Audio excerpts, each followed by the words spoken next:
Pada kesempatan ini, saya IKD Edi Suardike SPDSD bertugas di SD Negeri 3 Sambangan, calon guru penggerak Angkatan 10 tahun 2024 akan mencoba menjelaskan tentang demonstrasi kontekstual menurut pemikiran Ki Hajar Dewantara tentang pendidikan.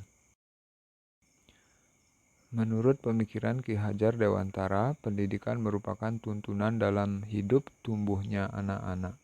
Artinya, menuntun segala kodrat yang ada pada anak-anak agar mereka dapat mencapai keselamatan dan kebahagiaan yang setinggi-tingginya baik sebagai manusia maupun sebagai anggota masyarakat. Menurut Ki Hajar Dewantara, yang menjadi dasar pendidikan adalah trilogi pendidikan. Yang pertama, Ing Ngarso Sung Tulodo, yang kedua Ing Madio Mangunkarso, yang ketiga Tut Wuri Handayani. Trilogi pendidikan yang pertama adalah Ing Arso Sung Tulodo, artinya di depan menjadi teladan. Dalam hal ini, sebagai guru harus mampu menjadi contoh dan teladan positif bagi murid, selalu tampil ceria, senang, dan gembira baik saat pembelajaran maupun beraktivitas di luar kelas. Trilogi pendidikan yang kedua adalah Ing Madio Mangunkarso, artinya di tengah memberi semangat. Dalam hal ini, guru harus selalu berada di tengah-tengah murid sebagai pemberi semangat, sehingga murid akan selalu merasa memiliki kekuatan dan semangat untuk terus belajar. Trilogi pendidikan yang ketiga adalah Tut Wuri Handayani, artinya di belakang memberi dorongan. Sebagai guru, harus mampu mendorong dan mengembangkan potensi yang ada dalam diri murid sesuai dengan keunikannya masing-masing sehingga mereka mampu mencapai kebahagiaan. Adapun tujuan inti dari pemikiran Ki Hajar Dewantara tentang pendidikan yang ingin saya capai diantaranya yang pertama, sebagai guru harus menghamba pada murid. Artinya, melayani dan memfasilitasi segala kebutuhan murid dalam pembelajaran, menghindari hal-hal negatif yang dapat membahayakan murid. Yang kedua, guru harus berpihak pada murid, di mana dalam hal ini guru harus mampu menciptakan suasana kelas yang aktif, kreatif, dan menyenangkan, serta memenuhi segala keperluan anak dalam pembelajaran sehingga rasa percaya diri dan motivasi belajarnya akan meningkat. Tujuan ketiga yang ingin saya capai adalah perubahan. Artinya, pendidikan dan kebudayaan itu harus terus bergerak secara dinamis sesuai dengan kodrat alam dan kodrat zaman dengan tetap berlandaskan pada nilai-nilai kemanusiaan. Adapun asas yang saya gunakan dalam mencapai tujuan perubahan yaitu asas Trikon. Yang pertama, kontinuitas, artinya perubahan harus melalui dialog kritis dan tidak boleh melupakan akar budaya yang hakiki.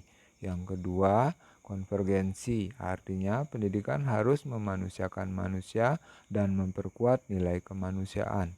Yang ketiga, konsentris, artinya pendidikan harus menghargai keragaman dan memerdekakan pembelajar sesuai dengan keunikannya masing-masing.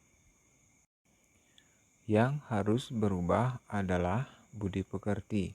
Dalam hal ini, sebagai seorang guru harus mampu menyeimbangkan antara cipta, rasa, karsa, dan tenaga. Mampu menajamkan pikiran, mampu menghaluskan rasa, memperkuat kemauan, dan menyehatkan jasmani. Hal ini akan menumbuhkan insan-insan yang penuh kebijaksanaan. Jika trilogi pendidikan dan tujuan pendidikan menurut pemikiran Ki Hajar Dewantara diimplementasikan dengan baik dan benar, maka murid akan dapat berkembang sesuai dengan kodrat alam dan kodrat zamannya baik di bidang akademik maupun non-akademik. Adapun tantangan yang dihadapi dalam penerapan pemikiran Ki Hajar Dewantara. Yang pertama, keterbatasan sumber daya. Artinya, sekolah seringkali menghadapi keterbatasan sumber daya baik itu dalam hal tenaga yang terlatih, fasilitas pendukung pembelajaran, atau anggaran yang tidak memadai. Yang kedua, tingkat keterlibatan yang rendah. Artinya, kurangnya keterlibatan aktif dari pendidik, siswa, orang tua, dan masyarakat dalam menerapkan konsep ini secara efektif. Yang ketiga, perbedaan individu murid. Artinya, setiap murid memiliki kebutuhan dan potensi yang berbeda. Tantangan timbul saat mencoba untuk mengakomodasi perbedaan tersebut dalam konteks pembelajaran yang terbatas. Yang keempat, orientasi pada ujian dan prestasi akademis. Artinya, setiap pendidikan yang terfokus pada ujian dan pencapaian akademis sering membuat guru dan siswa cenderung mengabaikan aspek-aspek non-akademis seperti empati, kepedulian sosial, dan kesejahteraan mental. Dari keempat tantangan tadi, tentunya ada solusi yang dapat diterapkan untuk mencapai tujuan sesuai pemikiran Ki Hajar Dewantara. Yang pertama, peningkatan sumber daya. Maksudnya adalah mengalokasikan lebih banyak sumber daya untuk pendidikan, termasuk anggaran untuk pelatihan guru, pembaharuan infrastruktur sekolah, dan pengembangan kurikulum yang lebih sesuai dengan pemikiran Ki Hajar Dewantara. Yang kedua, partisipasi orang tua dan masyarakat.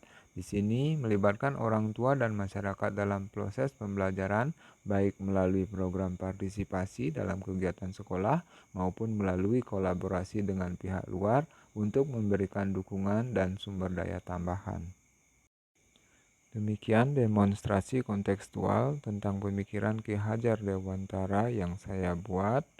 Jika ada hal-hal yang kurang tepat, saya berharap akan mendapat kritik dan saran yang bersifat membangun dari semua pihak yang terkait. Terima kasih.